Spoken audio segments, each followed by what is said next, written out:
Hello and welcome to my channel. I just wanted to give you the heads up of a walk I've been training and preparing for, and which I'll be setting off on very soon. It's called a Pennine Journey. I don't blame you if you've never heard of a Pennine Journey. It's not one of the best known walks like the Pennine Way.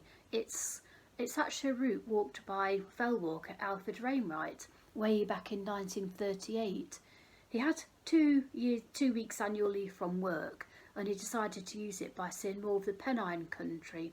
So he travelled to settle by train with the intention of walking north until he reached Hadrian's Wall, which he'd heard about in his school days, and decided it was time he actually saw it. And then he returned back down the western flank of the Pennines. I think he covered about 211 miles in 11 days, which was quite good going. In many ways it was actually an escape for Wainwright through current events that were happening. 1938, the clouds were gathering for the onset of the Second World War, which people were still hoping would be avoided.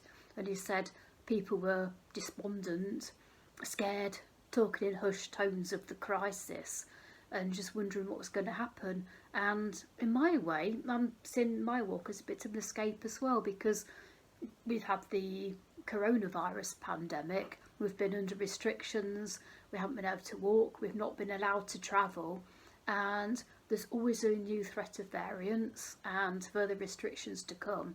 So it'd be lovely to escape from all that and just get away, a bit like Wainwright did, really. Now he actually wrote an account of this walk the year after he walked it, and by all accounts it languished in his drawer for about 50 years until his publishers saw it and decided to print it. It wasn't like his normal books. I mean, he didn't intend it to be a guide for anyone else to follow. It wasn't a pictorial guide with the sketch maps. It was just almost like a novel, an account of his journey.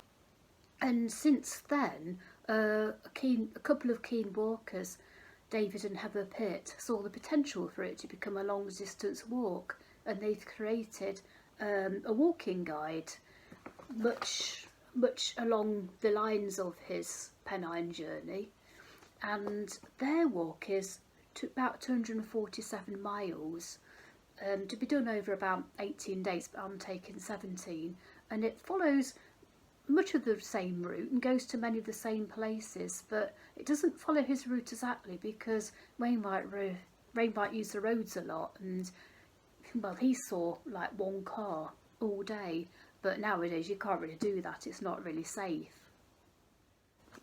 David and Heather chose the paths that they think that Wainwright probably would have chosen if he's done the same walk today, or places that are associated with him, like parts of the Pennine Way.